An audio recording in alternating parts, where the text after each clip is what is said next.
Alors, je me présente, je suis la Dr Yaisa Rivero, je suis la chef du pôle médecine préventive et santé des populations à la direction de la santé.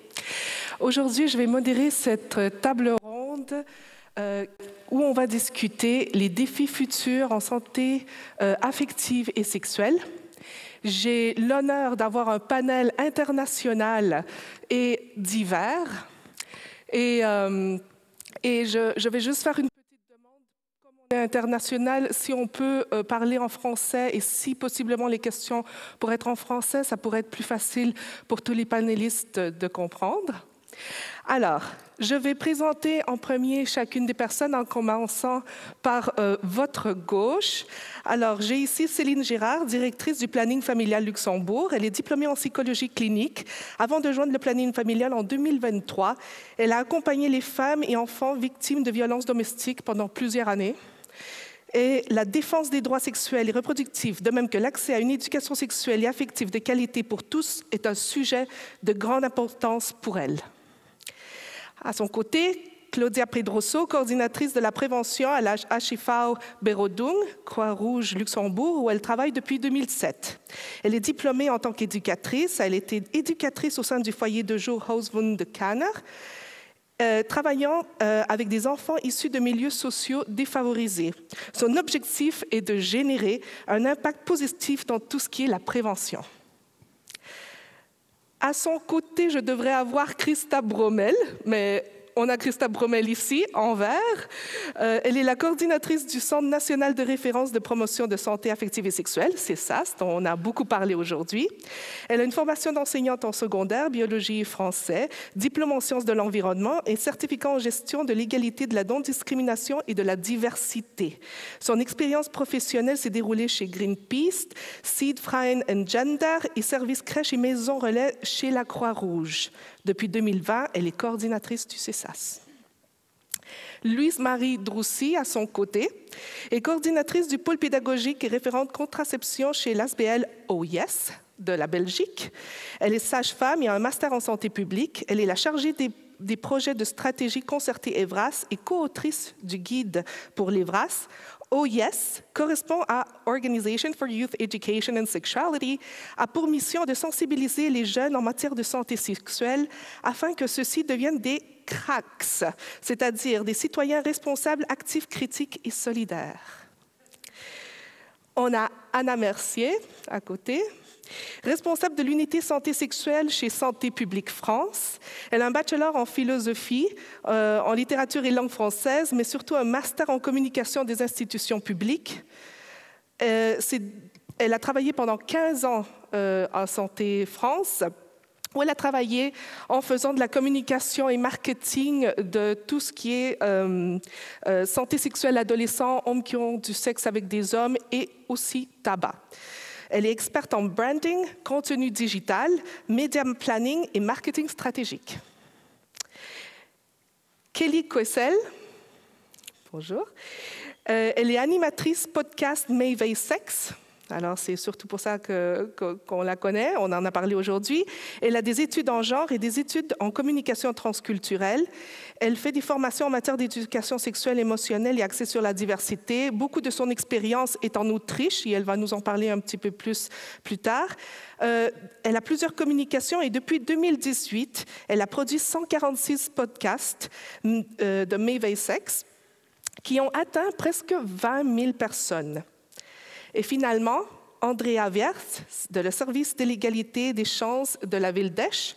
Elle a des études en linguistique, un master en apprentissage et communication en contexte multilingue et multiculturel. Elle a travaillé avant au service de promotion économique, tourisme et relations internationales et au département international de la Chambre de commerce. Et je dois dire ça parce que j'ai trouvé hyper intéressant. Sa thèse a versé sur le thème de l'empathie dans le contexte des migrations liées au conflit et sur la violence sexuelle contre les femmes en tant qu'arme de guerre, mais aussi de la façon dont la violence d'État, la violence systémique interagissent avec les formes de violence dans la vie privée. Voilà.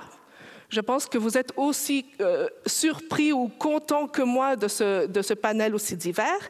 Juste pour expliquer que la première question va être sur, pourriez-vous nous raconter un petit peu dans le passé, en regardant vers le passé, qu'est-ce qui a fonctionné en santé affective et sexuelle, qu'est-ce qui n'a pas fonctionné et quels sont les défis futurs. Vous avez entre 4 et 5 minutes chacune. Céline? Merci Yaïza. Ça marche? Oui. Et merci beaucoup d'avoir invité le planning familial ici à cette table ronde. Je suis très heureuse d'être avec mes collègues ici. Le planning familial, vous avez vu tout à l'heure, la loi qui promeut l'éducation sexuelle et affective date de 1978, mais le planning familial se bat déjà pour l'éducation sexuelle et affective depuis 1965. Nous fêterons nos 60 ans l'année prochaine. Donc c'est un sujet qui nous tient vraiment très à cœur au quotidien, par l'accès à la contraception bien sûr, mais par aussi l'information à donner à tous et toutes depuis le plus jeune âge en fait. Au niveau du plan, nous, ce qui nous a... je pense que la naissance du plan, il y a 10 ans, a été positif parce que finalement, c'était une façon de parler de la santé sexuelle autrement que du côté négatif, c'est-à-dire on parlait de maladies sexuelles. Et pour le planning familial, la santé sexuelle et reproductive, c'est un droit fondamental, mais elle doit être vue dans sa globalité, c'est-à-dire aussi dans tout son aspect positif de ce que peut être la santé affective et sexuelle et de ne pas seulement parler de ce qui ne fonctionne pas en fait. Donc c'était une nouvelle vision des choses en fait qui est la nôtre et qui est celle que nous promouvons encore au quotidien, tant au niveau des consultations médicales que de notre équipe de santé sexuelle et affective. Je pense que ce qui est aussi très important, c'est ce concept d'autodétermination qui est défini dans le plan. Je pense que pour ceux qui connaissent le planning familial, ils connaissent notre combat et l'utilisation que nous faisons de ce mot d'autodétermination qui est primordial pour nous et qui pose question, du coup, quand on parle d'éducation à la santé sexuelle et affective. Je discutais avec Christa juste avant la table ronde ici et elle me disait qu'en allemand, on ne parlait pas d'éducation, on parlait de Bildung. Et je n'ai pas trouvé de mot français équivalent, en fait, parce que quand on parle d'éducation, souvent, on veut dire aux autres, leur apprendre quelque chose, bien sûr, mais parfois, on veut aussi les orienter. Et pour nous, c'est vraiment important de pouvoir donner aux personnes, quel que soit leur âge, des informations pour qu'elles puissent prendre des décisions éclairées par rapport à leur santé affective et sexuelle. Donc ça, c'est vraiment primordial. Et je pense que ce plan parle de cette autodétermination. Et ça me semble important de le mettre en avant et de le répéter encore. Au niveau des autres choses positives, je pense qu'il y avait le fait que ce soit une approche holistique, l'apparition, enfin qu'on voit l'être humain dans sa globalité, le CESAS, que je ne connais pas depuis très longtemps, mais qui existe depuis 5 ans maintenant et avec qui nous travaillons au quotidien, qui a été vraiment un point très positif dans l'élaboration du plan, qui a permis qu'on développe des outils comme, Christa vous les a déjà présentés, je ne vais pas revenir en détail, comme ma contraception, etc., qui a été reconnu officiellement par le Conseil scientifique en janvier 2024 comme un outil à transmettre. Donc ma contraception.lu. Donc ça, c'est tous des éléments, tous des outils qui ont été très positifs dans l'évolution en fait. Maintenant, l'éducation sexuelle et affective, ça reste un défi. Je pense que c'est Chantal qui en a parlé dans son discours tout à l'heure et qui disait que l'attaque qu'on reçoit régulièrement concernant l'éducation sexuelle et affective, elles sont quotidiennes en fait. Donc on a toujours la crainte de qu'est-ce que vont dire les parents si on parle des enfants ou des jeunes, qu'est-ce que vont dire les parents si on parle d'éducation sexuelle et affective, qu'est-ce qui va se passer, qu'est-ce qu'on est en train d'apprendre à nos enfants. Et je pense que ce message-là, nous, en tant que planning familial, on essaye d'expliquer aux gens ce que c'est que l'éducation sexuelle et affective et que c'est important de promouvoir encore des campagnes dans ce sens-là. Et je pense qu'en signant ce plan, les ministères vont aussi dans ce sens de montrer, voilà, on va vous expliquer ce qui se passe et on va vous montrer que c'est important. Je pense que c'est une pierre angulaire dans tout le développement de l'enfant, dans tout le développement de l'adulte. J'ai parlé beaucoup des jeunes et des enfants. Juste revenir encore sur... je pense que l'éducation sexuelle et affective, ça se fait tout au long de la vie. On a eu des petites références tout à l'heure en parlant des ateliers Parlons Santé pour les DPI, etc., qui sont faits au sein du planning. Mais c'est aussi tout au long de la vie jusqu'à la fin de la vie, en fait, hein, jusqu'à la ménopause, parce qu'il y a toujours des femmes qui ne comprennent pas qu'est-ce qui leur arrive à ce moment-là, en fait, et qui pensent que c'est pas normal. Donc je pense que l'éducation sexuelle, on pense toujours aux enfants et aux mineurs, mais ce n'est pas que ça. Et quand on voyait tout à l'heure les chiffres des IVG, j'ai bien lu que nos chiffres sont de 28% pour les moins de 24 ans, mais il faut savoir que c'est un peu plus de 40% entre 25 et 35 ans. Donc ça montre toute l'importance de l'éducation sexuelle et affective tout au long de l'existence. Et je pense que ça, c'est un défi encore à promouvoir. On a déjà on avance, on met des choses en place, etc. Mais il y a encore beaucoup à faire, je pense, pour sensibiliser les gens, pour rassurer les gens aussi. Et surtout dans cette période actuelle où je vais vous avouer qu'en tant que planning familial, nous nous inquiétons de tout ce qu'on voit au niveau politique autour et des conséquences que ça pourrait avoir à long terme. Et donc je pense que c'est important de rester vigilant et que les signatures de ce type de plan et de continuer à poursuivre à développer des initiatives, à se rencontrer, à discuter, etc., c'est primordial pour pouvoir avancer. Je pense qu'un défi important aussi, même si ça a déjà été nommé tout à l'heure et qui est un de nos combats depuis plus de 10 ans maintenant, c'est d'avoir des chiffres complets. Parce qu'on a vu que quand on a quelques chiffres ici, on peut déjà se dire « ok, on va déjà dans le bon sens ». Mais tant qu'on n'a pas de chiffres, en fait, on va juste imaginer ce que les autres ont besoin. Alors que la première chose, ce serait de savoir ce dont ils ont besoin. Et c'est ça l'autodétermination. Voilà, je ne sais pas où j'en suis dans mes minutes. Merci, bon, merci, très bien.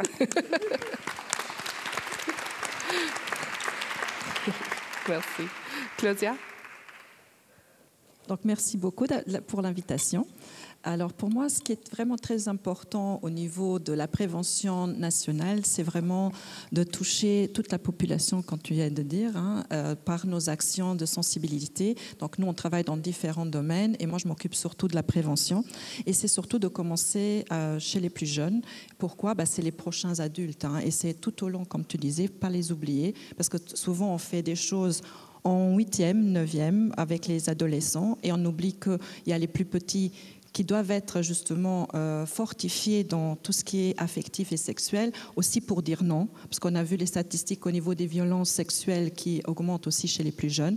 Et je pense qu'on avait travaillé, donc moi je suis avec le plan déjà depuis 2011, quand on avait encore les groupes de travail, et je trouve que ça reste toujours dans l'idée, et on a beaucoup avancé, parce qu'on a mis dans les curriculums des enfants et des jeunes pour qu'ils puissent justement avoir accès à ce thème-là. Par contre, il y a encore un grand manque d'informations au niveau des professionnels, même si avec le CESAS, on a fait beaucoup de travail sur les formations Let's Talk About Sex.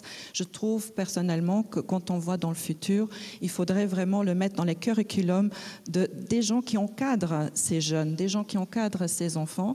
Et là, les ministères, les 4 ministères, ils doivent encore faire beaucoup d'efforts pour travailler encore plus ensemble, parce qu'ils travaillent déjà vraiment beaucoup ensemble. On a vu des progrès, d'où les avancements de nos projets aussi, mais il reste encore ces lacunes-là, que moi je trouve que ce serait vraiment important de le mettre dans le curriculum des éducateurs, des enseignants qui gèrent justement. On a parlé de, oui, mais comment est-ce qu'ils vont faire, parce qu'il y a un manque d'informations, parfois on n'est pas à l'aise de parler de ce thème-là. Si on se forme et si on a des collègues qui sont formés dans l'établissement, peut-être donner le temps à ces collègues-là d'en parler. Parce qu'on a justement, ce qui est important dans la prévention, c'est de parler librement sans tabou. Et ça, on a vu aussi dans les récits auparavant. Mais si nous-mêmes, on a des tabous, quelle image on va donner quand on fait ce genre de prévention? Donc c'est pour ça que c'est important d'avoir le même langage au niveau national, de voir au niveau de l'OMS, parce qu'il y a des choses qui sont faites, donc de voir quel est le langage universel, on va dire, et de l'adapter et de parler dans le même sens pour tous les intervenants qui vont dans l'école fondamentale, mais aussi dans les lycées. Et ça, il faut vraiment penser à avoir le même langage et rester ouvert à tout, et pas avoir des restrictions. Voilà, ça c'est vraiment les choses que j'ai pu apercevoir, c'est qu'il y a eu des améliorations. Vraiment, on a beaucoup plus aussi au niveau du terrain, une meilleure collaboration entre les gens du terrain. Mais si on regarde dans le futur, c'est vraiment de se dire, mais comment est-ce qu'on veut avancer? Et quand je regarde par exemple le CESAS, quand il a été créé, c'était aussi dans l'idée que ça devienne une identité pour soi, neutre et sans, on va dire, gérance d'une autre institution pour qu'il soit vraiment libre. Et ça, je trouve qu'il faut encore travailler dessus pour que ça le devienne et qu'ils aient aussi plus de moyens parce qu'avec leurs moyens, ceux du terrain comme nous, on participe à ce genre de projet, on évolue tous ensemble. Parce que les choses de la Schiffau-Borodung, c'est pas que de la Schiffau-Borodung, c'est pour tout le monde. Et plus on a de multiplicateurs, c'est pour ça qu'on forme des multiplicateurs à la Schiffau-Borodung, mais également lors des projets Let's Talk About Sex, parce que justement, c'est vous les multiplicateurs. On a besoin de tout le monde qui est impliqué dans ce thème-là, parce que même moi, en tant que prof de français, je peux aborder ce thème. Avec la littérature, il y a des projets vraiment, la littérature qui parlent de, par exemple, moi c'est plus spécifié au niveau VIH, mais il y a de l'amour, donc les thèmes-là peuvent être abordés tout en ayant, en étant prof de français, prof de maths, etc. Parce qu'il y a des choses qu'on peut inclure dedans. Et ça, il y a encore des progrès à faire. Je pense que ceux du terrain, on est bien conscient que ce qu'on fait, c'est déjà très bien, mais il faut encore avancer plus et ensemble, et en ayant le même discours. Très bien. Merci beaucoup. Anna? Bonjour. Vous m'entendez? Oui, d'accord. Donc, comme on vous l'a dit, moi je viens de France. Je travaille à Santé publique France dans la direction de la prévention et je dirige une équipe qui produit des données d'enquête sur les comportements sexuels et préventifs des Français, qui met en œuvre des dispositifs de communication, de prévention qu'on appelle aussi marketing social, et puis qui accompagne un réseau d'associations par un soutien financier. Alors, les succès, les défis, les difficultés, il y aurait beaucoup de choses à dire. J'ai fait un choix. Alors, mon premier choix pour les succès, c'est vous parler de ce qu'on a mis en œuvre en France dans le cadre du marketing social pour les populations spécifiques. Alors, le marketing social, c'est un gros mot, mais essentiellement, c'est l'utilisation de techniques du marketing au service de l'intérêt général. Et dans le cas qui nous occupe, là, c'est au service d'un changement de comportement qui est favorable à la santé sexuelle. Et à Santé publique France, on a différents dispositifs qui sont ciblés par population. On a un dispositif à destination des adolescents, un dispositif à destination des HSH, les hommes gays et bi, et un dispositif qu'on va dire à destination du grand public adulte. Et ces différents dispositifs, ils nous permettent de répondre aux problématiques de santé qui sont spécifiques à ces différentes populations en prenant en compte leur code et leur consommation média. Alors ces dispositifs, ils ont un impact et c'est ça le succès. Par exemple, on voit nettement, suite à des diffusions de campagnes d'incitation au dépistage du VIH, une hausse du recours au dépistage. On a vu également, par exemple, l'intérêt d'un dispositif ciblé à destination des HSH lors de la crise du Mpox à l'été 2022 en Europe. Et en même temps, et là je passe peut-être aux difficultés, les inégalités sociales de santé posent une limite au marketing social. Alors le marketing social, il est efficace en direction de populations défavorisées quand il est bien fait, mais il y a un point de rupture dans la défavorisation qui fait qu'au-delà d'un certain point, l'outil n'est plus pertinent. Et là, on ne peut vraiment adresser ces inégalités sociales qu'en soutenant d'autres types d'activités, comme celle de l'Aller Vert, qui, en France, sont quasi exclusivement portées par des associations. Et c'est pour ça que nous, on soutient financièrement ces associations qui vont faire le dernier kilomètre vers des populations qui ont particulièrement du mal à être en lien avec le soin. Pour les défis, ce que je retiens du contexte français, c'est la difficulté qui émerge à porter une parole sur la santé sexuelle dans l'espace public. Donc nous aussi, on subit des attaques. On sait que la santé sexuelle, c'est un sujet qui polarise la société. C'est un sujet autour duquel il y a des évolutions cycliques, des phases de détente et puis des phases de crispation. Et en France, et probablement en Europe, on est rentré dans une phase de crispation. Et la première victime potentielle de cette phase de crispation, à mon sens, c'est l'éducation à la vie affective et sexuelle à destination des adolescents et des plus jeunes. Et ça a un impact sur les violences et les discriminations. Et on voit en France, si on se base sur le rapport du Haut Conseil à l'égalité ou le dernier rapport de SOS Homophobie, que les indicateurs en lien avec la discrimination et le sexisme se dégradent. Voilà, je suis navrée de finir sur cette note négative. Tu avais encore 1 minute si tu veux dire quelque chose un peu plus... Relever le niveau. En France, on a depuis 2017 un plan global de santé sexuelle, ce qui n'était pas le cas jusque-là. On avait une approche qui était sectorielle, VIH d'un côté et santé reproductive de l'autre. Aujourd'hui, on a une stratégie globale, donc ça, on peut vraiment s'en féliciter. Après, elle a encore des progrès à faire pour être vraiment porteuse d'une approche globale, parce que les différents canaux historiques ont parfois du mal à se rencontrer pleinement. Et puis, on a aussi un programme d'éducation à la sexualité qui a été travaillé ces derniers temps, et qui, on l'espère, devrait voir le jour si le contexte politique le permet. Voilà. Parfait. Merci.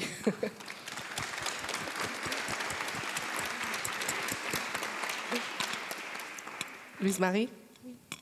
Bonjour à tout le monde et merci beaucoup pour l'invitation. Donc moi, je vais faire un peu la contextualisation au niveau de la Belgique et plus particulièrement la Belgique francophone. Parce qu'en Belgique, voilà, il y a une lasagne institutionnelle assez importante. Et je voudrais un peu raconter un petit axe des projets qu'on mène chez OIS. Alors, il faut savoir que nous, en 2012, il y a une obligation d'éducation à la sexualité. Alors, en Belgique, on appelle ça l'EVRAS, donc l'éducation à la vie relationnelle, affective et sexuelle, qui oblige au sein des établissements scolaires, donc dans l'enseignement obligatoire, d'avoir accès à cette EVRAS.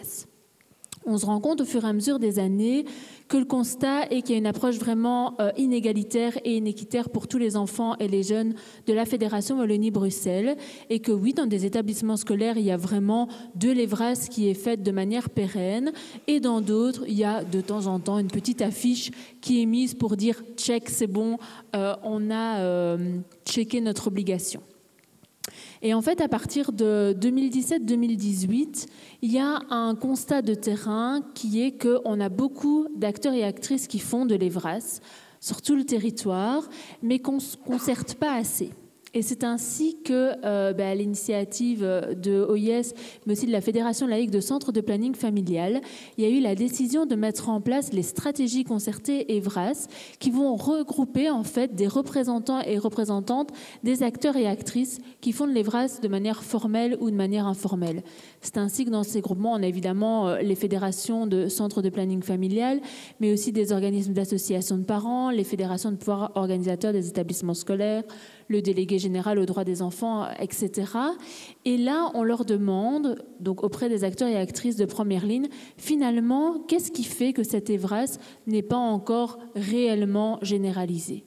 Et un des constats, c'est qu'on n'a pas de balise commune en matière de contenu et on ne connaît pas suffisamment, en tout cas, tous les questionnements des enfants et des jeunes. On connaît évidemment en fonction de ce qu'on voit sur le terrain et auprès de son public, mais pas de manière généralisée. Et c'est là qu'on a eu un peu une double idée. De construire un guide qui baliserait l'ensemble des contenus qu'on peut aborder avec les enfants et les jeunes. Alors le travail, on l'a fait de 5 à 18 ans, mais en fait l'objectif serait de le faire pour les tranches d'âge, en tout cas un minimum de l'enseignement supérieur. Et on s'est dit, c'est génial, on va faire des revues de littérature, on va étudier le développement psycho-affectif et sexuel des enfants et des jeunes, on va demander aux acteurs et actrices vraiment de première ligne de donner leur avis, mais les jeunes dans tout ça. Et c'est pour ça que durant 2 ans, alors durant la période de la crise sanitaire, donc ça n'a pas été évident, on a rencontré des jeunes qui avaient entre 5 et 25 ans, fréquentant l'enseignement ordinaire et spécialisé, mais aussi en décrochage scolaire, pour leur poser en fait les questions de quels sont les questionnements en fait en tant que jeune que vous vous posez. Dans quel contexte est-ce que vous pensez que cette éducation à la sexualité pourrait être abordée et aussi de quelle manière ? Donc voilà, on a récolté ces différents retours et on est venu construire ce guide pour l'EVRAS qui émane vraiment du terrain. Évidemment, pour ce faire, on a demandé des subsides auprès des responsables politiques on a eu une très grande chance, nous, au niveau de la Belgique, c'est qu'on avait vraiment une oui, un alignement des astres au niveau des différents ministres qui se sont dit, ben oui, l'EVRAS doit être une de nos priorités et on a le décret mission et l'obligation depuis 2012, mais ici en 2023, on a vraiment envie de faire un accord de coopération interministérielle pour donner une obligation formalisée. Donc en Belgique, c'est en dernière année du primaire, donc c'est plus ou moins des jeunes qui ont 10-11 ans, donc 2 fois 2 heures, et 2 fois 2 heures en 4e secondaire, donc des jeunes qui ont entre 14 et 16 ans. Alors ça paraît peut-être très minime, mais en tout cas c'est un premier grand pas pour la généralisation effective de l'EVRAS.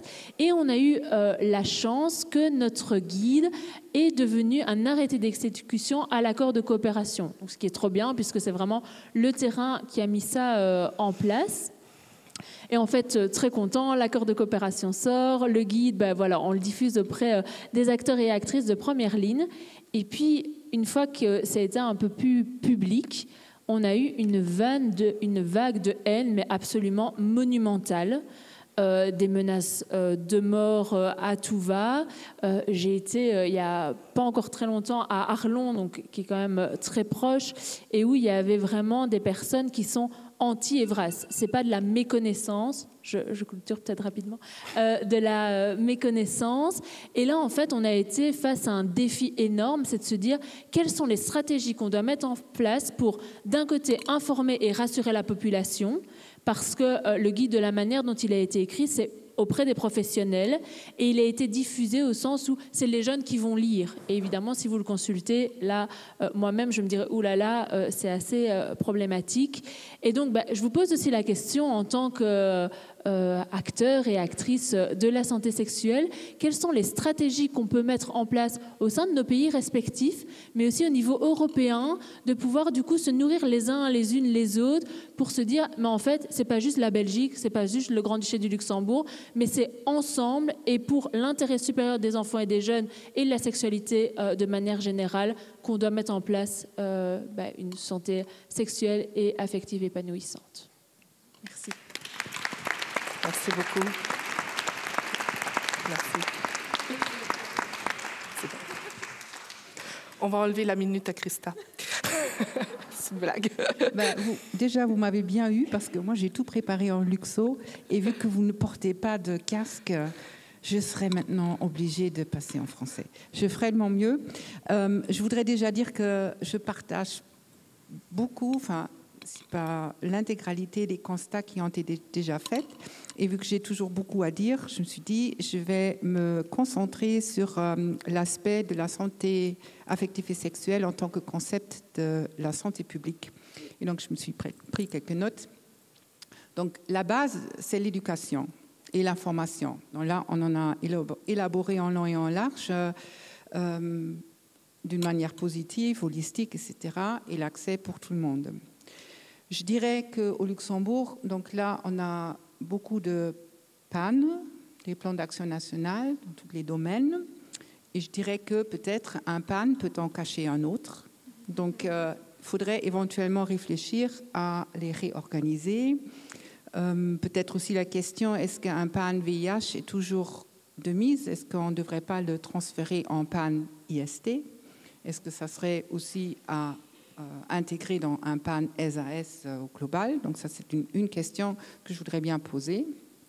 Et puis, je dirais par rapport au PAN aussi que la qualité des PAN est différente de l'un à l'autre. Donc, il y en a qui sont très, mesures, très concrets, aussi avec des indicateurs d'évaluation, tandis que d'autres sont plus générales. Et je pense là, ça serait important aussi pour pouvoir mesurer l'impact d'un PAN, déjà aussi pour le mettre en œuvre, d'être très concret et de se donner dès le début des indicateurs et des critères pour évaluer et pour alors faire aussi avancer par après dans un deuxième PAN ou surtout quand un PAN est indéterminé. Par rapport aux aspects positifs, je pense il ne fait pas de mal de dire que le Luxembourg financièrement est bien placé et alors ça aide aussi à pouvoir lancer des campagnes, de développer du matériel, d'avoir des initiatives. Je mentionne là à nouveau la contraception remboursée, donc gratuite. C'est quand même un vrai bon point. le fait aussi qu'il y a de l'argent pour publier un guide LTAS dans toute sa splendidité, avec le matériel qui va avec. Je trouve ça c'est très bien parce que je pense que dans d'autres pays, c'est pas si facile que ça. Mais par rapport aux campagnes qui sont souvent aussi, je dirais, lancées avec beaucoup de moyens, est-ce qu'il ne faudrait pas aussi parfois faire moins mais mieux?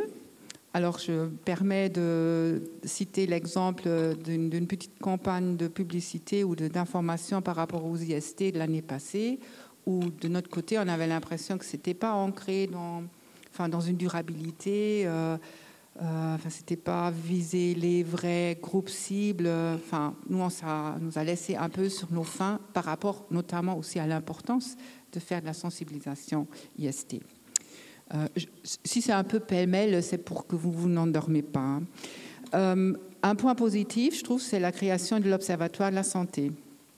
Ça revient en fait d'avoir des données, parce que la problématique d'avoir des données, de pouvoir baser les interventions et les mesures sur une base vraiment factuelle, cette problématique continue à exister, parce que c'est évident, sans avoir des bons chiffres, des chiffres, s'ils sont bonnes, encore mieux, et des données, ça serait vraiment difficile de mettre en place des bonnes mesures. Il y a des études, on avait mentionné tout à l'heure la HSBC. Là, c'est une étude longitudinale donc qui permet vraiment d'avoir un bon suivi. Il sera important d'ajouter d'autres questions. Donc pour pouvoir aussi rester en vitesse de croisière avec les autres événements, évolutions sociétaires qui sont là. Donc, il y a 15 ans, 20 ans, on ne parlait pas de sextortion, on ne parlait pas de certains effets qui aujourd'hui sont vraiment réels et aussi un grand risque. Et puis, dernier point pour les données, il faut aussi les mettre à disposition. S'ils existent, tant mieux, c'est bien, mais alors partageons-les. Je pense que ça fera plaisir et un avantage à tout le monde. Je voudrais mentionner dans le domaine de la santé publique aussi le concept du patient expert, expert par expérience, c'est pas toujours un patient, ça va être été mentionné par Claudia aussi, donc de prendre en connaissance les expériences des personnes concernées, s'ils sont patients ou bénéficiaires, peu importe, notamment pour des personnes plus marginalisées, des personnes à besoins spécifiques. C'est vraiment un enjeu dans la santé publique de ne pas oublier ces besoins spécifiques et c'est eux qui les connaissent le mieux. Je peux encore placer 2 messages. Très contente, positif, la création d'une faculté de médecine, mais comment est-ce que la place de la santé affective et sexuelle est dans leur curriculum? Et je pense aussi qu'il faut ancrer la santé affective et sexuelle là où les gens doivent se rendre, chez le kiné, chez le généraliste, chez le pharmacien, chez le pédiatre. Donc, ce n'est pas le pédiatre qui va lancer sa consultation avec la question sur la santé affective et sexuelle, mais qu'il doit être alerte, sensible à poser les questions, inviter sa patientèle à poser des questions. Donc, il faut de la compétence en communication pour ces gens-là et alors une vraie demande de formation aussi dans le domaine de la santé. Actuellement, vous savez que les médecins n'ont pas d'obligation de formation, sauf s'ils sont, je pense, dans un contexte de clinique. Et je dirais, en dernière place, avoir beaucoup de perspectives et d'approches sur la santé affective et sexuelle, ça c'est important, mais il faut alors garantir la qualité des intervenants et dans les soins. Et je pense que ça serait aussi d'un intérêt général de réglementer certaines professions qui sont utiles, sans doute, et je nomme là les sexologues. Ça permettrait de garantir une meilleure qualité et de donner aussi un autre accès à ce type de soins et de services à la population. Merci. Merci beaucoup, Christa. Kelly, c'est à toi. Bonjour. Ah oui, je m'entends. Donc, tu avais demandé qu'est-ce qui a fonctionné. Et j'aimerais bien nommer l'évident, c'est que ce qui est un PANZAS il y a le CESAS, la IV-Berodung, le Planning, la Cigale, le Rainbow Center et tous les autres acteurs et actrices. Et je pense qu'une bonne nouvelle, c'est qu'il y a des points multiples pour aborder le sujet de l'ESA. J'aimerais bien un peu parler de ma pratique professionnelle en Autriche parce que tu m'en avais parlé. Donc, mon expérience dans ma vie professionnelle, c'est que j'interviens avec le planning familial autrichien, avec les jeunes. Je suis dans ma propre association pour les formations pour les professionnels. Après, je suis dans l'organisation pour l'éducation LGBTQ, que moi, je trouve que l'éducation queer, c'est une partie intégrale, non seulement une partie à côté de l'ESA. Et après, dans mon travail, dans la plateforme d'éducation sexuelle, ce qui est la représentation de toutes les pédagogues sexuelles et l'association non-violence, non-discriminatoire et d'ESA en Autriche, on voit que, en fait, les plans, comme le PANZAS par exemple, ne sont pas impliqués. Et je vois ça dans mes formations professionnelles, je vois ça dans mon contact avec les jeunes. Et je vois ça aussi avec, pour faire le lien maintenant au Luxembourg, avec le podcast Mayve Sex. Parce que depuis 2018, où on a lancé le podcast, on a vraiment aperçu un manque dans le grand public de faire sujet les thèmes de sexualité, de relations humaines, de corporalité, et de trouver un langage pour en parler. C'est pour cela que moi je trouve que le podcast c'est un outil très facile dans son accessibilité, parce qu'il ne faut aller nulle part, on peut juste l'utiliser pour soi-même ou en parler avec ces personnes. Donc je pense que l'accessibilité facile est une mission pédagogique très importante.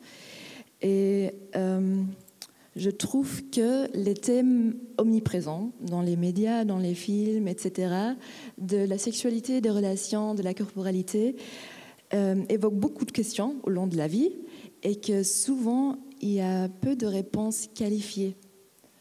Et c'est pas parce qu'il manque d'expertise dans tout le réseau que le CESAS établit, mais je pense que les lacunes, et là je viens aux défis futurs, se font surtout aussi au niveau de la formation des professionnels, c'est-à-dire des enseignants, la formation des personnes qui travaillent au CEPAS, mais aussi, comme tu l'as bien dit, Christa, la formation pour les personnes dans le réseau médical et psycho-social. Et je pense aussi qu'il manque de ressources pour les réseaux, pour les professionnels, pour les experts. C'est-à-dire, il manque non seulement, mais aussi et surtout de ressources financières. Il n'y a pas assez de personnes pour couvrir toute la demande qu'il y a en fait dans la population. Il n'y a pas assez d'heures pour les personnes qui travaillent sur le terrain.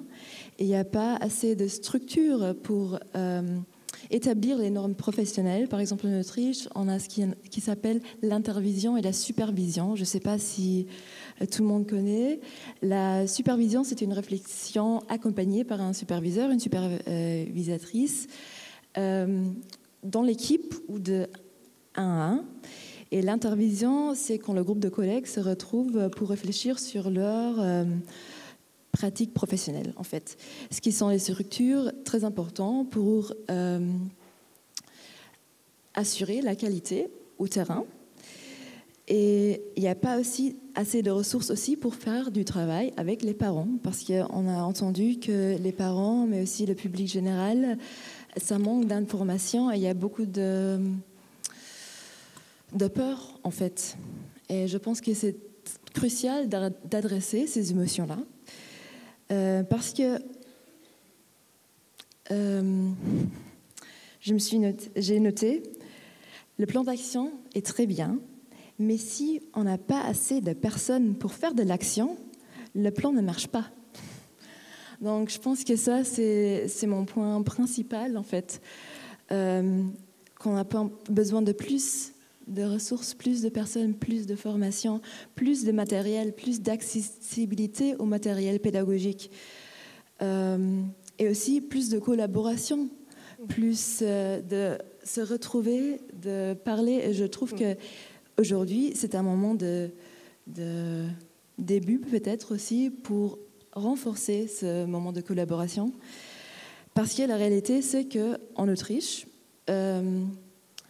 l'éducation sexuelle et affective, et surtout, je dis affective parce que l'éducation émotionnelle est très importante, se fait dans un cours de biologie, surtout sur la reproduction, et l'intervention des experts externes se fait pour 40 à 50% des jeunes, une fois pendant 3 heures.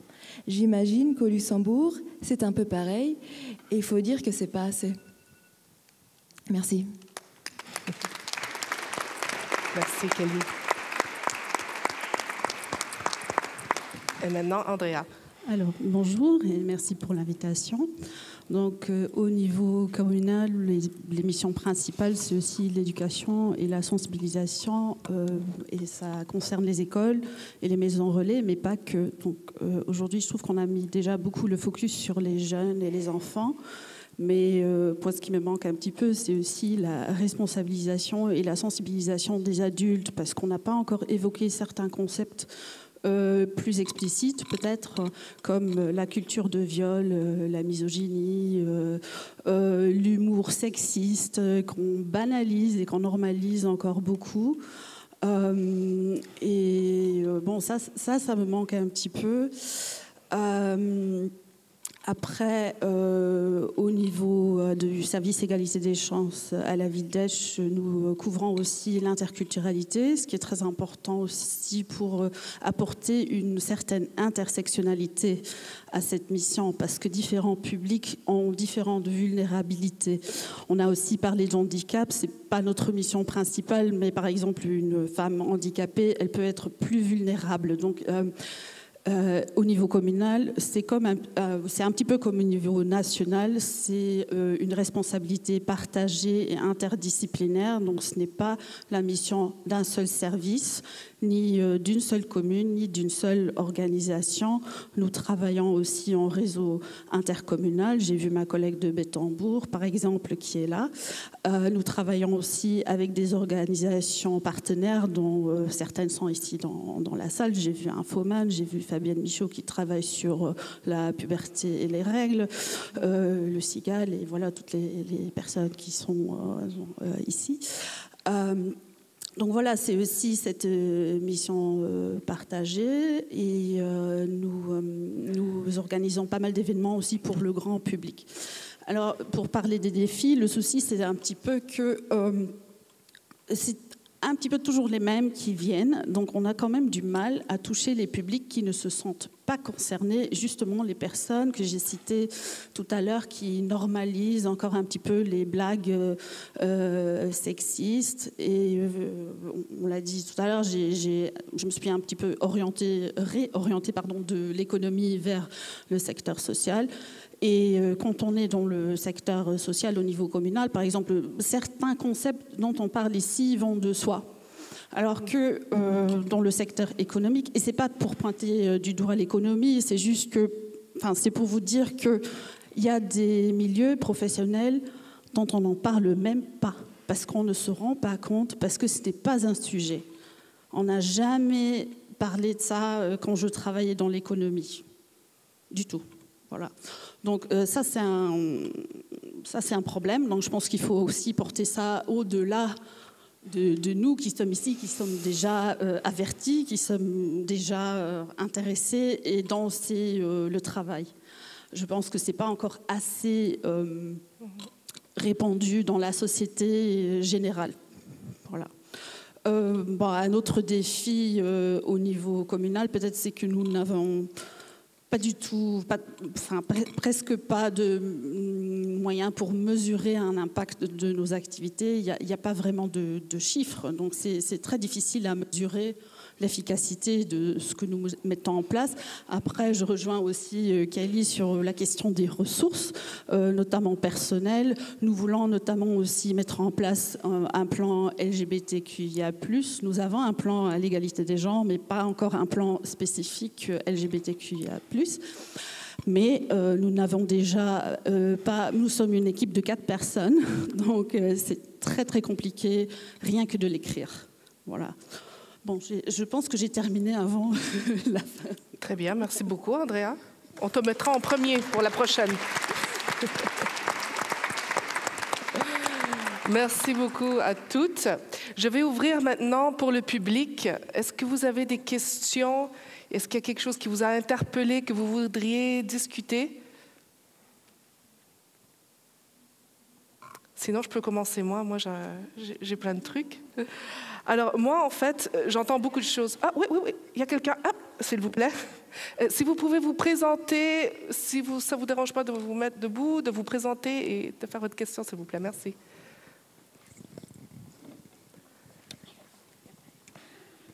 Merci. Daniel Choukroun, médecin au planning familial. En fait, ce n'était pas une question, c'était pour remercier Céline Gérard pour son intervention et par rapport à notre pratique quotidienne concernant la nécessité de data pour améliorer notre pratique et mieux connaître les besoins et y répondre. Et pour remercier Christa, concernant, il y a 2 questions qui m'ont interpellée, c'est-à-dire la reconnaissance de la profession de sexologue, de réglementer cette profession, parce que pour l'instant, c'est un petit peu la jachère. Donc, les personnes ne savent pas trop à qui s'adresser. Et aussi la question de la formation continue des médecins qui existe déjà dans tous les autres pays d'Europe et qui est vraiment nécessaire aussi pour nous. Donc, un très grand merci. Merci.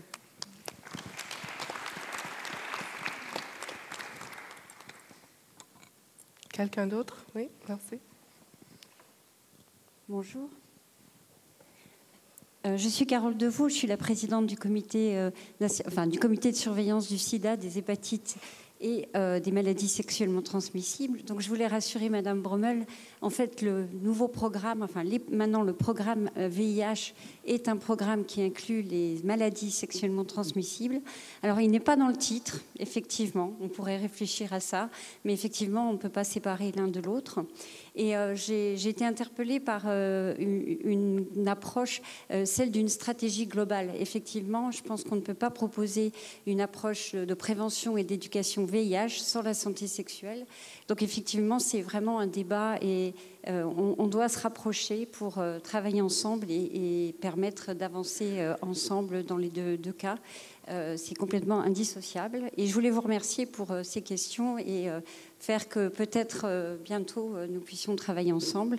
Et j'ai aussi bien apprécié le fait que vous parliez de plans successifs. Pour l'hépatite et le VIH, nous sommes maintenant dans des programmes qui permettent justement de sécuriser les budgets et les actions. Donc peut-être qu'effectivement, on doit travailler ensemble sur des programmes et plus sur des plans. Merci beaucoup.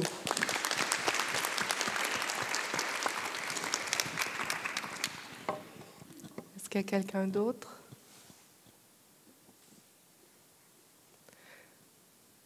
Bon, moi, ce que j'entends, j'ai entendu plusieurs choses. Effectivement, on ne sait pas ce qui se passe si on n'a pas les chiffres. Sans chiffres, on ne peut pas avoir des bonnes actions ou des actions impactantes. Et vous l'avez tous dit, alors il faut commencer par quelque part. Mais en pensant à tout ce que vous avez dit sur les attaques, les réactions défensives qui se produisent parfois dans la population, je suis d'accord, oui, il faut définitivement faire de l'éducation parce que c'est un cercle vicieux. Hein? Et maintenant, on a nommé l'HPSC.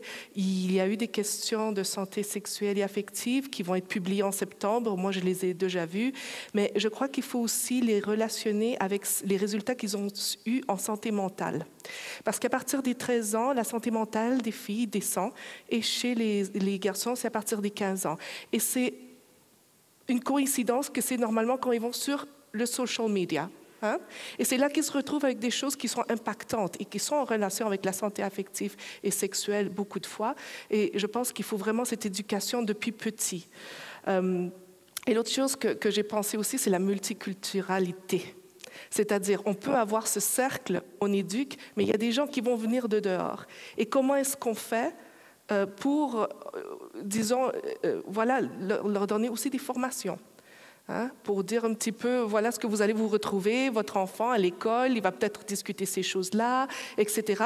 Parce que c'est vraiment une situation de stress, je pense, pour les parents qui ne sont pas habitués, qui changent de culture, etc. Et alors, ma question est, est-ce qu'on devrait comme dans d'autres pays, faire l'éducation en santé affective et sexuelle obligatoire.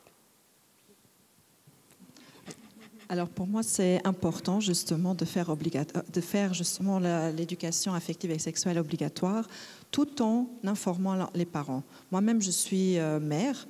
Et quand on m'a dit qu'il y avait de l'éducation sexuelle dans l'école primaire de ma fille, j'ai quand même voulu savoir avec qui c'était, est-ce que c'était tenu par le ministère, qu'est-ce qui était parlé, etc. Parce que je trouve que c'est important de savoir qu'est-ce qu'on va dire à mon enfant. Et moi, je suis quelqu'un de très, très ouverte et je parle avec ma fille, mais il y a plein d'autres parents. Déjà, au niveau culturel, ça joue beaucoup. Il y a dans des cultures, on ne parle pas de sexualité librement. Donc, on va avoir peur, mais qu'est-ce qu'ils vont raconter à mon enfant? Donc, si on les rassure en disant affective et sexuelle, c'est adapté à leur âge, c'est parler des différences qu'il y a, qu'on est tous différents et en même temps égaux, c'est de voir que tout est OK dans la sexualité du moment où tout le monde est d'accord, et c'est surtout de montrer, on ne va pas parler de sexe avec ceux de 4-5 ans de la même façon dont on parlerait au lycée, c'est de voir, nous je me rappelle à l'époque, je travaillais dans un foyer de jour, on avait fait un projet sur l'éducation affective et sexuelle parce qu'il y avait un comportement justement d'attouchement, de non-respect, etc. Et pour nous, c'est important de remettre le respect au centre de l'éducation, de voir que nous, on a un choix en tant que personne, c'est de se respecter aussi soi-même et aussi de respecter l'autre. Mais ça commence depuis tout petit. Et là, on a remarqué, on était confrontés à des choses. Donc, nous, on a fait le projet entre première année et troisième année scolaire, des choses qu'ils étaient au courant, et qu'on n'avait pas forcément prévu d'en parler, qu'on a dû après en parler, mais c'était aussi de rassurer les parents. On leur a dit, mais venez, si vous êtes intéressés, on fait une réunion, on vous parle, on vous montre les fiches qu'on va aborder, et si vous voulez être présent pendant qu'on fait le projet, bien sûr que vous pouvez être présent. Et donc, il y a 3 mamans qui sont venues au début, et puis elles étaient rassurées, c'était bon. Et on a aussi dit, les jours-là, si vous ne voulez pas que votre enfant participe, parce qu'on est quand même extrascolaire, ils peuvent ne pas venir. Vous pouvez les garder à la maison. Et je pense que c'est laisser libre aussi le choix aux parents, mais d'un autre côté, quand on laisse le libre choix aux parents et que nous-mêmes, on a des craintes ou des tabous, c'est nos enfants qui vont pâtir parce qu'ils n'auront pas cette clairvoyance ou de faire son choix éclairé comme nous on dit que ce serait important de le faire. Et depuis depuis tout petit, si on est habitué à parler de sexualité et que c'est pas tabou et qu'on voit que, comme on voit dans des pays comme comment il s'appelle, la Suède, voilà, où on parle tout ouvertement, les risques plus tard, que ce soit d'agression sexuelle ou même de grossesse non désirée tellement jeune, est beaucoup plus loin. Parce que souvent que les parents ils croient, quand nous on fait de la prévention dans les lycées, qu'on distribue des préservatifs, oui, vous les inciter à avoir des rapports sexuels, mais non, ils ont accès avec leur GSM à des sites pornographiques, ils sont confrontés à des images vraiment qui ne sont pas adaptées, et puis quand il y a des professionnels qui veulent justement leur ouvrir l'esprit et de renforcer ce qui existe déjà ou ce qui n'existe pas, ce qui est le respect de soi-même et des autres, tout en ayant une sexualité épanouie et sans tabou, là, les parents, ils s'en font parce qu'ils sont mal informés ou ils ont peur qu'on les incite à faire quelque chose. Et c'est ça, en fait. C'est pour ça que c'est au niveau national, je trouve que c'est important qu'on inclue dans le curriculum vitae, non seulement, comme j'ai dit tout à l'heure, des enfants et adolescents, mais aussi de ceux qui sont autour. Parce que sans eux, on n'arrivera pas. Et quand on parle de respect, le simple fait de toquer à la porte chez un enfant tout petit, ça montre qu'on les respecte, que leur opinion est importante. Quand ils nous disent non, c'est non. Et nous, dans notre société, que ce soit la nôtre ou dans d'autres cultures, on oblige à faire le bisou à grand-mère, faire le bisou à grand-père, et après on veut que l'enfant ait son propre libre choix et apprenne à dire non. Nous, dans la prévention, on est confrontés à ce genre de situation, à des adolescents ou même adultes qui n'ont jamais appris à dire non et qui se retrouvent dans une situation de sexualité ou qui n'étaient pas réfléchis ou alors avec les influences de consommation et qu'après ils le regrettent. Et ce qui est important, c'est de dire, mais c'est pas grave, ne regarde pas à l'arrière, regarde en avant. Qu'est-ce que je peux faire maintenant? Et c'est ça, en fait, la prévention, c'est de regarder dans un côté positif et travailler ensemble que la sexualité soit quelque chose de positif, même quand on parle de IST comme nous, c'est le cas, parce qu'on vient quand même pour parler de VIH et d'IST. Mais ce qui est important, c'est qu'il y ait d'autres personnes de terrain, par exemple le planning familial, qui viennent d'abord parler de sexualité et nous après. Même si on va parler de respect, d'amour et de certains thèmes, mais notre centre d'intérêt, enfin de la prévention, ça reste quand même les IST. Mais si on est fort et si on sait dire non ou oui, mais un oui éclairé, bah à ce moment-là, le risque va diminuer automatiquement. Merci. Merci, Claudia. Andrea, est-ce que tu veux répondre? Comme tu avais 50 secondes d'avant. Alors, ça marche? Oui. En fait, nous mettons souvent en contact les écoles avec des organisations ou des personnes qui proposent ces formations, sachant que c'est tout à fait volontaire. Donc tout ce qui n'est pas inscrit dans le cursus scolaire dépend quand même beaucoup de volonté de personnes individuelles et c'est pour cela que je trouve que c'est absolument vital que ce soit obligatoire d'en parler davantage parce qu'encore une fois, il y a des gens qui ne se sentent pas concernés et qui peuvent tout simplement refuser d'en parler. Et c'est quand même des choses qui sont extrêmement importantes. Et quand on parle de violence sexuelle ou violence en général, c'est quand même très, très grave. Donc pourquoi est-ce que ce serait quelque chose qu'on traite de façon accessoire? Oui, mais Andrea, tu sais, moi je me dis, c'est pas non plus facile. Moi, parfois, je me dis, je suis pas à jour pour parler maintenant avec un ado. Alors, je m'imagine qu'il faudra aussi former les profs vraiment. Alors, nous, on a fait le Let's Talk About Sex, on a des matériaux et tout ça, mais ça va être très difficile de convaincre les gens de faire quelque chose s'ils se sentent.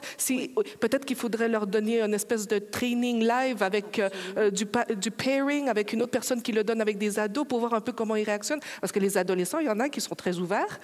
Et imagine-toi que tout d'un coup, il te dit quelque chose et tu te dis, mais c'est quoi ça? C'est une nouvelle... voilà. Oui, après, il y a des personnes, des organisations professionnelles qui vont dans les écoles, donc c'est pas forcément l'enseignant qui doit assumer cette charge, mais c'est pour ça aussi que je dis qu'il faut aussi former les adultes, il ne faut pas s'arrêter à l'adolescent. Ça me paraît évident. Oui. Christa? Et après, Céline. Je pense qu'on a un accord ici. Deux raisons pour lesquelles je trouve que c'est important que ça soit obligatoire. C'est un droit de l'enfant d'avoir accès à l'éducation et aussi à l'éducation sexuelle. Bon, si un enfant ne demande pas son droit, il va peut-être pas l'avoir. Mais nous, en tant qu'adultes, on sait que l'enfant a ce droit. C'est pour ça que je pense qu'il faut garantir que ce droit soit vraiment appliqué. Deuxièmement, je trouve avoir une obligation, avoir mis les critères clairs, le curriculum clair, ça renforce aussi la situation du professionnel. Il ne doit pas se justifier si je le fais. Enfin, le cadre doit être clair, le cadre doit être bien établi, le curriculum correct, respecter les critères, la matrice de l'OMS. On peut toujours travailler sur cette matrice, elle est un peu, des fois, l'éléphant dans la salle, mais c'est quand même une base sur laquelle, donc s'il y a des discussions sociétales, prenons cette matrice et échangeons pour voir, où est-ce qu'il faut peut-être modifier ou adapter. Il faut aussi savoir que si vous travaillez avec des enfants à besoins spécifiques, bien sûr, cette matrice ne s'applique pas comme ça, mais voilà, donc il y a moyen de travailler là-dessus. Donc ça, c'est les deux points que je trouve qui sont vraiment importants. Et puis par rapport aux parents, l'obligation, donc si on est dans l'école publique, tout le monde passe dans l'école publique. Donc c'est pour ça, on va pas apprendre la multiplication seulement à ceux qui veulent. Ben non, ça fait pas de sens. Donc pareil pour l'éducation sexuelle, c'est vraiment important et Claudia l'avait mentionné, c'est un moyen de prévention et je pense que c'est ça qu'il faut aussi utiliser en tant que stratégie auprès des parents, de dire vous voulez que nos enfants, vos enfants soient le mieux protégés contre des abus, contre des dérapages, des risques qu'ils cherchent de manière inconsciente, voilà. Et donc là, l'éducation est le meilleur outil de prévention. Et on a bien, il y a des études qui montrent aussi que les enfants qui sont éduqués, ils courent des risques moins importants. Donc des grossesses non désirées, recours à la contraception, tout ça, c'est amélioré avec une éducation. Donc moi, je ne peux que dire oui, il faut, mais il faut aussi la négocier, pas négocier, mais il faut avoir les professionnels à bord.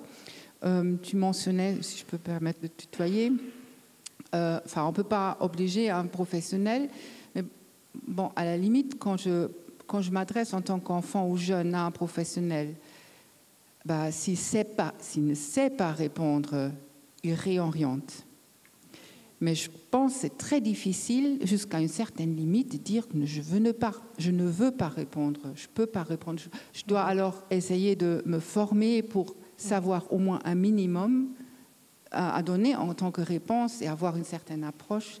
C'est difficile parce que c'est vrai, c'est un sujet difficile. Je ne veux pas dire délicat, mais difficile. On n'a pas l'habitude, c'est toujours, je pense, un tabou. Mais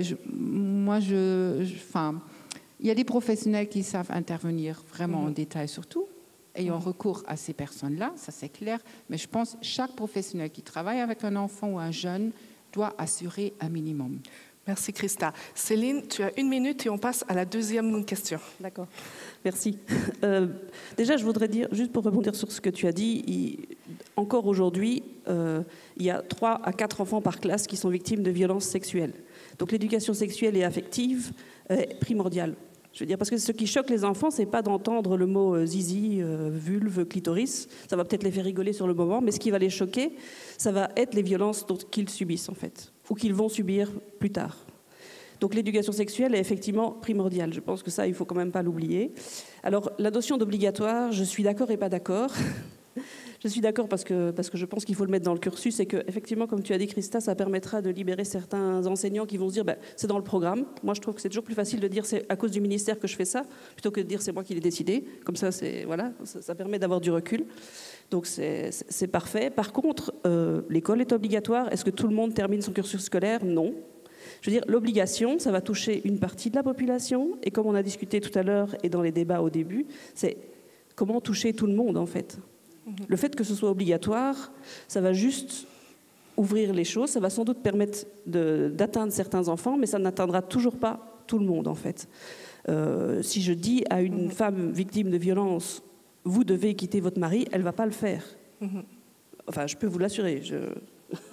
Donc voilà, donc si on dit à un jeune, voilà, le consentement, si c'est oui, si c'est pas oui, c'est non. C'est pas pour ça qu'il va l'appliquer. Donc je pense que ça doit être effectivement continu. Pour moi, c'est pas une question d'obligation, c'est une question de continuité. C'est-à-dire depuis le plus jeune âge, en s'adaptant évidemment au thème par rapport au jeune âge, jusqu'au bout en fait. Jusqu'au bout, parce qu'on a nos médecins qui ont été qui ont été formés des sages-femmes et il y avait des choses qu'elles ne savaient même pas encore. Donc je me dis, c'est vraiment jusqu'au bout. Merci beaucoup Céline. Alors, c'était hyper intéressant. Et alors, ça veut dire que pour la deuxième question, vous avez 1 minute pour répondre, chacune. Et la deuxième question est OK.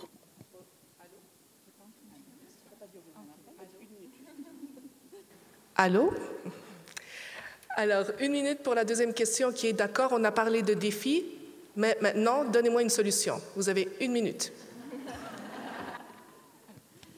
Une chose que j'ai trouvée très intéressante et que je vois qu'il se forme de plus en plus au Luxembourg, c'est d'intégrer les personnes récalcitrantes, en fait. En tout cas, ce serait déjà une façon d'atteindre. J'entendais qu'au niveau de l'Evras, ils ont intégré les associations de parents, etc. Je dis que plutôt que de faire chacun de notre côté des petites informations pour les parents, ce serait peut-être bien de les intégrer dans les réflexions, en fait, par rapport à tout ça.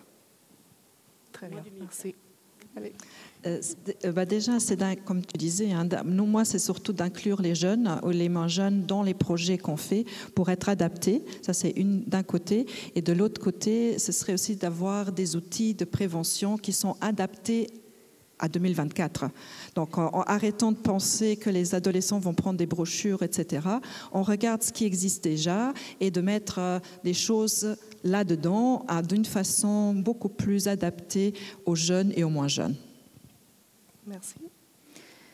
Je pense que pour lever un certain nombre de difficultés à l'éducation relationnelle et sexuelle, il faut porter une parole sur ce sujet qui ne soit pas uniquement celle de la peur, et donc ne pas laisser le champ aux anti-éducation à la sexualité. Et donc s'adresser aux parents et faire la pédagogie, avoir un portage politique, travailler en réseau, comme vous le disiez, et vraiment arriver à convaincre cette partie de l'opinion qui ne connaît pas le sujet, rassurer aussi les éducateurs, les intervenants en éducation à la sexualité, et puis évaluer. Évaluer, c'est le meilleur moyen de se défendre. Démontrer l'impact positif avec à la fois des données d'enquête et des dispositifs d'évaluation. Alors ça, on sait que c'est dur, c'est long, ça coûte cher, mais je pense qu'il y a vraiment un enjeu. Merci beaucoup. Alors moi, je dirais évidemment mettre les enfants et les jeunes au cœur du processus, parce que voilà, nous chez OIS, c'est notre tranche d'âge, mais en prenant en considération tous les déterminants de la santé qui viennent influer justement, et c'est la contextualisation sur laquelle on doit travailler, évidemment sur des individus, mais aussi sur la contextualisation. Et pour ce faire, il faut évidemment des coopérations et des collaborations, tant au niveau des acteurs et actrices de première ligne, mais au niveau des responsables politiques, et qu'il y ait des cohérences sur les processus, parce que tous les 5 ans, 6 ans, enfin ça dépend, il y a des nouvelles élections, et donc s'il faut à chaque fois se battre pour mettre des priorités politiques, on risque un petit retour en arrière. Et juste pour peut-être répondre à une mini-question avant, nous en fait en Belgique, les opérateurs et opératrices qui sont liés à cet accord de coopération sont labellisés. Donc en fait, il y a un cadrage avec une nécessité de formation, et c'est des professionnels pour lesquels, qui sont reconnus soit en termes de mission décrétale, et donc ça permet, alors il y a d'autres facteurs sur lesquels il faut jouer, mais aussi de rassurer. Alors, je réponds juste à la question. Merci. Je souscris à tout ce qui vient d'être dit. Je rajouterais encore la mise en réseau. Enfin, c'est un élément très cher au CESAS, mais je pense parler ensemble, s'échanger, se concerter avec tous les acteurs concernés, avec les politiques. C'est un élément important pour avancer. Et par rapport à la question particulière de l'éducation sexuelle et affective, je me permets de dire que dans la déclaration qui vient d'être signée, il n'est marqué qu'on va veiller à... Mais bon, c'est un premier pas, mais on peut faire mieux. Voilà, merci. Merci. Ce que tu avais dit, Christa, m'a rappelé qu'en allemand, on dit « Man kann nicht sexualpädagogisch handeln ». C'est-à-dire, on ne peut pas ne pas faire de l'ESA. Et dans mes formations avec les professionnels, surtout avec les enseignants, on travaille beaucoup sur sentir ses propres limites, en fait, et de pouvoir réagir, ne pas de manière défensive ou « j'ai pas entendu qu'on parle », mais de manière adéquate, de dire « ah non, mais peut-être c'est pas le moment, c'est pas le thème, c'est pas le groupe où moi, ça me permet de vraiment bien intervenir ». Et en fait, c'est ça la compétence, et c'est ça vraiment un signe de compétence d'ESA aussi aux élèves. Voilà, c'est-à-dire que je pense que le moment en fait de l'éducation affective est de sentir qu'est-ce que je ressens, comment je peux réagir sur mes sentiments et comment je peux le transmettre dans mes limites et de les communiquer. Ça, c'est vraiment la base en fait pour tout ce qui vient après, de consentement, de bonnes relations, de bonne sexualité, etc. Merci. Bon, on dit que l'intime est politique, et les tabous, les discriminations et les violences sont systémiques. Donc je pense qu'il faut s'interroger critiquement sur les raisons et déconstruire donc certains narratifs qui ont été normalisés par rapport à cela. Ce n'est pas seulement une responsabilité individuelle. Merci beaucoup. Alors maintenant, on a 5 minutes. S'il y a des questions, des observations, peut-être qu'il y a dans la salle des personnes qui travaillent avec des jeunes qui pourraient nous dire un petit peu qu'est-ce qu'ils ont vu, si ça reflète ce qu'ils ont entendu aujourd'hui à ce qu'ils voient sur le terrain.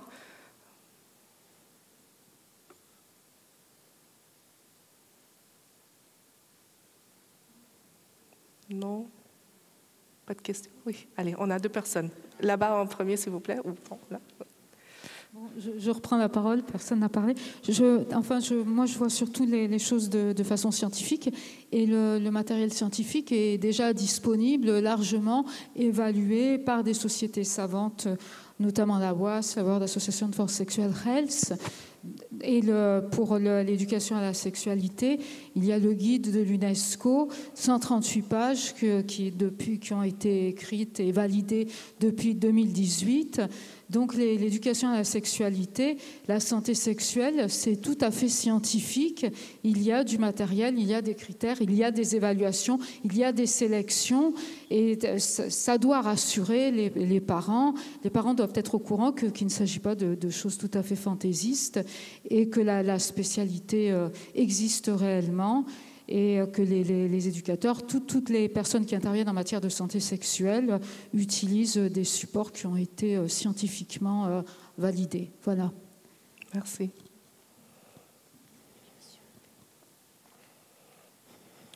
Bonjour, je m'appelle Walid Megarbi, donc je suis responsable du service Infoman. Vous m'entendez bien? Oui. Ça résonne un petit peu. Donc je suis psychologue, sexologue. Je suis d'accord avec tout ce que vous avez partagé par rapport aux enfants. C'est important de leur apprendre, de leur communiquer tout ce qui est lié à la sexualité et à la vie affective.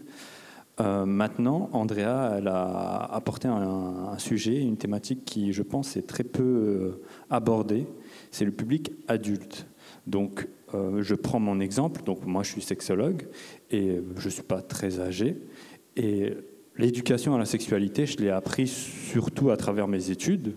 Et donc, on se rend compte qu'un public qui n'est pas forcément âgé, qui a une moyenne d'âge entre 20 et à partir de 20 ans ou 25 ans même, a très peu de connaissances au niveau d'éducation à la sexualité. Et qu'est-ce que vous pensez, qu'est-ce que vous envisagez pour pouvoir éventuellement toucher ce public qui est très présent lors de nos consultations et qui ont très peu de connaissances, justement, ont très peu d'accès à cette thématique de l'éducation à la sexualité? Merci. Quelqu'un veut répondre du panel? Oui, Louise-Marie, oui. Oui, donc là, c'est pour la Belgique, mais donc chez OIS, nous, notre cœur de cible, c'est les 15-30 ans. Et donc, nous, on aimerait bien qu'il y ait aussi un plan santé sexuelle pour les 18+, et pas juste de 5 à 18 ans. Et par ailleurs, nous, on a 2 volets. Un, on travaille beaucoup avec l'éducation par les pairs. C'est-à-dire qu'on va venir former des jeunes qui ont une démarche volontaire, qui vont après pouvoir sensibiliser sur différentes thématiques leurs pairs. Et on espère avoir un peu ce process de toile d'araignée ou d'effet boule de neige. Voilà, et ça fonctionne assez bien. Et le deuxième volet, c'est, nous on fait aussi l'éducation par les pairs, mais via une chaîne digitale, Moulfrit, où c'est des jeunes qui vont s'adresser à d'autres jeunes. Et donc voilà, ça permet d'avoir une plus grande globalité et de cibler un public plus large, y compris les parents, y compris les proches, même parfois des grands-parents qui utilisent ces médias pour parler avec des plus jeunes. Merci. Anna? Donc, 1, 2, 3. Donc, le niveau de connaissance et éventuellement les comportements des adultes. Donc, nous, en France, on utilise un outil qui est assez efficace pour ça. C'est la communication ou le marketing social. Parce que finalement, les adultes, effectivement, ils sont plus dans ce milieu captif qu'est l'école. Et faire porter l'éducation à la sexualité par l'entreprise, c'est quand même un peu compliqué. Et puis, parfois, ils sont éloignés du soin. Et donc, il reste le marketing social, donc, qui permet à la fois de mettre à disposition des outils vers lesquels les gens vont se tourner quand ils sont en questionnement. Ils ont des symptômes ou il y a quelque chose qui les questionne sur leur orientation sexuelle et ils vont faire une recherche sur Internet. Et là, ils vont tomber sur des sites que vous aurez constitués ou qui existent déjà et qui existent, par exemple, en France. Et par ailleurs, en fait, il va y avoir des messages qui sont poussés pour valoriser des recommandations sur certains changements de comportement. Donc, par exemple, je cite des campagnes d'incitation au dépistage du VIH et des IST, par exemple, ce genre de choses. Donc en fait, les adultes, eh ben, ils consomment des médias et c'est par ces médias qu'on peut s'adresser à eux. Et après, ils sont également dans l'espace public. Et donc là, vous avez d'autres types de médias qui sont présents. C'est l'affichage. Ils vont dans les lieux de soins. Et là encore, vous pouvez être présent. Et ça, c'est une manière de faire passer des messages et éventuellement de ramener vers le soin quand c'est nécessaire. Merci. Alors, j'ai Andrea, Christa et Kelly et on ferme. Vous avez 1 minute chacune. Je vais faire très court. Je suis tout à fait d'accord. Andrea, Christa et Kelly. Je vais me dépêcher.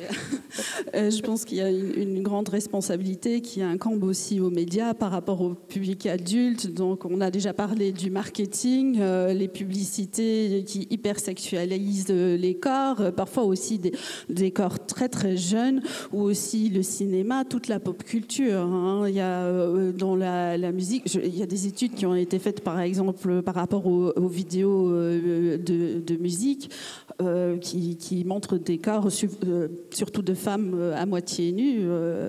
Voilà.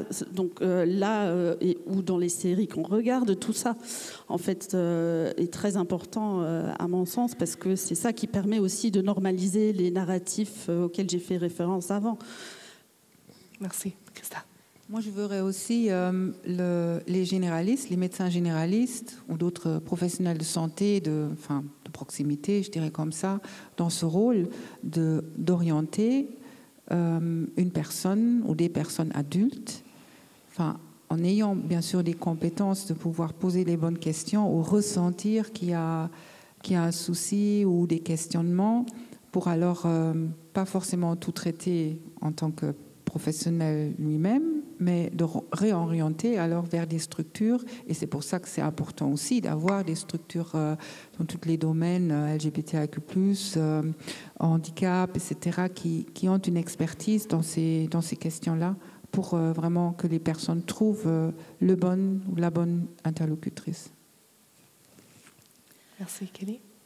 Je suis tout à fait d'accord. Je pense que c'est pour cela que le podcast commence sa 7e saison en septembre, parce qu'en fait, notre public cible commence dans le secondaire à partir de 16 ans, mais le plus grand nombre de personnes qui écoutent le podcast sont entre 25 et 35. Et même 35 et 45, il y en a. Donc, je pense qu'il y a beaucoup de nécessités, en fait. Et je trouve aussi qu'il y a une nécessité pour les compétences des médias. Par exemple, au Luxembourg, il y a Be Secure, parce qu'il y a des études que les jeunes, les enfants, les ados qui trouvent un porno ou voient un porno sur l'Internet, 4% vont chez les adultes pour en parler. 4%, c'est vraiment pas assez. Et je trouve que ça montre que la panique de porno et la panique des médias nous montre surtout un manque de compétences en fait chez les adultes. Merci beaucoup. Allez.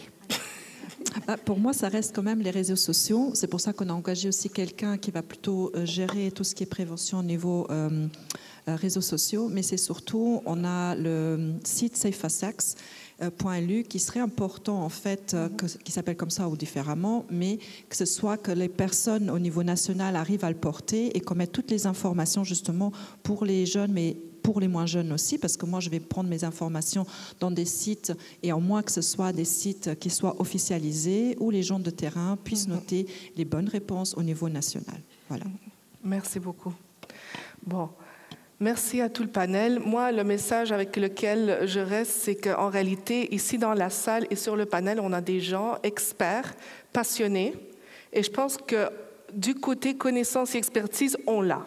Alors ça, je me sens rassurée. Je prends note, oui, plus de ressources, etc., c'est vrai, mais en réalité, ici, avec le PANSAS, ce qu'on a la chance d'avoir, c'est vraiment un support du côté politique.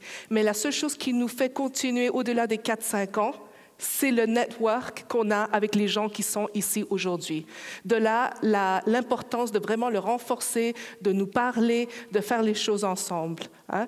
Moi, j'ai grandi à Montréal, pour ceux qui ne le savent pas. J'étais dans une école de religieuses et j'avais de la santé sexuelle et affective. Alors, si on peut faire ça dans une école de religieuses italienne, je vous promets qu'on peut le faire partout. Merci beaucoup. Merci.